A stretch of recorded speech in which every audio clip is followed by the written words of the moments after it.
Hai, Assalamualaikum warahmatullahi wabarakatuh. Apa kabar teman-teman? Good morning. How are you today? I hope you are very well. Today, kita akan mempelajari tema 9, kekayaan sumber energi di Indonesia. Subtema 1, pembelajaran 1. Teman-teman, tahukah kalian kita itu harus banyak bersyukur hidup di bumi Indonesia? Bangsa yang sudah dikaruniai oleh Allah Subhanahu wa taala sumber daya alam yang sangat melimpah. Salah satunya sumber daya alam energi, mulai dari minyak, gas, sampai yang bukan minyak. Coba kalian amati gambar berikut. Berikut adalah gambar turbin raksasa yang digerakkan oleh air untuk menghidupkan generator raksasa yang akan menghantarkan listrik. Gambar ini disebut dengan pembangkit listrik tenaga air atau disingkat menjadi PLTA. Kali ini kita akan membahas sumber daya air dan juga listrik.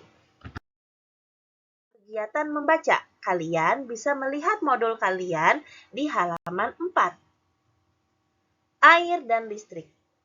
Air memiliki manfaat yang sangat besar bagi kehidupan manusia. Salah satunya pemanfaatan air adalah sebagai pembangkit listrik tenaga air. Manfaat air sangat besar dan berpengaruh terhadap kehidupan manusia. Oleh sebab itu, dalam pemanfaatan air hendaknya diimbangi dengan kesadaran menjaga sumber air yang ada di bumi. Membuang-buang air merupakan perbuatan yang tidak bijak. Air dan listrik menjadi kebutuhan manusia yang tidak bisa digantikan oleh apapun. Kegiatan sehari-hari tentu akan terganggu ketika pasokan air dan listrik terganggu. Coba kalian bayangkan, kalian tidak akan bisa minum apabila air tidak ada. Di Indonesia, pembangkit listrik tenaga air adalah salah satu upaya yang dapat dilakukan untuk memenuhi seluruh kebutuhan pasokan listrik bagi masyarakat. Banyaknya ketersediaan air menjadi salah satu alasan paling mendasar untuk membangun pembangkit listrik tenaga air di Indonesia. Oleh karena itu, tidak mengherankan kalau di Indonesia memiliki banyak waduk atau bendungan. Contoh bendungan yang paling besar di Jawa Barat ialah Bendungan Jatiluhur. Waduk atau bendungan merupakan salah satu rangkaian dari sistem pembangkit listrik tenaga air. Aliran air dari bendungan atau waduk digunakan untuk menggerakkan turbin seperti pada gambar di awal, yang akan membantu untuk membangkitkan energi listrik.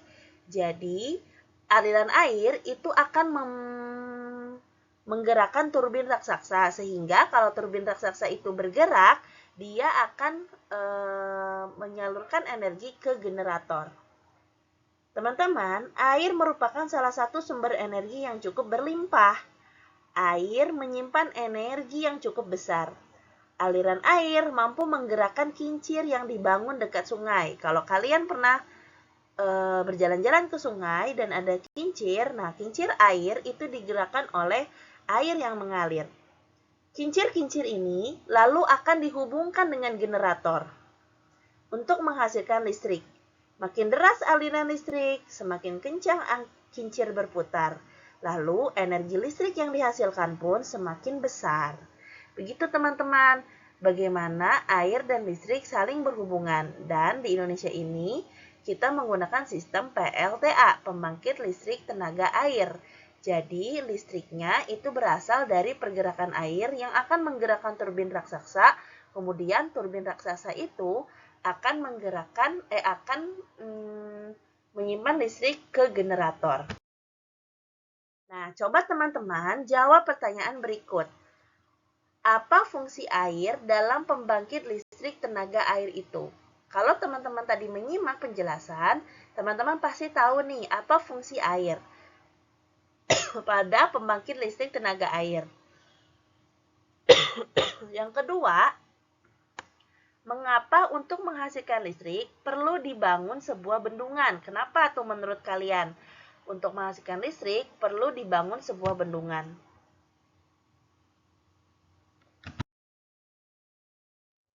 Nah, sekarang perhatikan lampu yang ada di rumahmu. Apa yang terjadi saat saklar lampu ditekan? Saat saklar lampu ditekan, energi listrik mengalir ke lampu sehingga arus listrik berubah menjadi cahaya dan panas. Dari peristiwa tersebut terjadi perubahan energi, yaitu perubahan energi listrik menjadi energi cahaya dan energi panas. Kehidupan manusia itu tidak dapat dipisahkan dari lingkungan alam maupun lingkungan sosial. Teman-teman tahu tidak apa itu lingkungan? Lingkungan menjadi penyedia berbagai sumber daya alam. Sumber daya itu juga termasuk sumber daya energi yang dibutuhkan untuk menunjang kehidupan manusia. Nah, selain itu, lingkungan adalah segala sesuatu yang ada di sekitar manusia yang mempengaruhi kehidupan manusia. Kali ini kita akan belajar apa sih fungsi lingkungan bagi kehidupan. Yang pertama, lingkungan sebagai tempat mencari makan. Nelayan memperoleh nafkah dari laut. Petani memperoleh sumber penghidupan dari lahan pertanian. Pengusaha memperoleh sumber penghidupan nafkah dari proses produksi, yaitu mengelola bahan-bahan dari lingkungannya.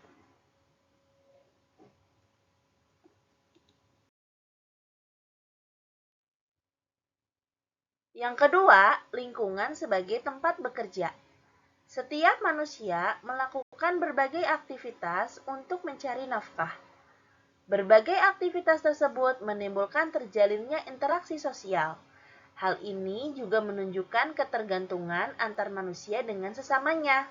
Melalui interaksi sosial, manusia mampu mencapai kesejahteraan hidupnya. Lalu yang ketiga, lingkungan sebagai tempat tinggal. Kalian tentu bisa membayangkan kalau suasana lingkungan rumah kita kotor, penuh sampah yang bau, ditambah lagi berisik, penuh asap pabrik atau kendaraan. Juga air yang keruh dan listrik yang padam. Tentu lingkungan seperti itu tidak nyaman bagi kita, bukan? Dan tentu sangat tidak nyaman tinggal di kawasan seperti itu. Tumbuhan dan hewan tidak mampu bertahan hidup jika keadaan lingkungannya berubah. Ikan juga tidak dapat bertahan hidup di darat dan kambing tidak dapat hidup di air. Setiap makhluk hidup memerlukan lingkungan tertentu sebagai tempat tinggal mereka. Kali ini kalian akan mencari informasi tentang manfaat lingkungan bagi orang-orang yang ada di sekitarmu. Carilah informasi tersebut dengan cara bertanya maupun melakukan wawancara. Tuliskan hasilnya pada tabel berikut, nomor 1 sampai 5 di halaman 6.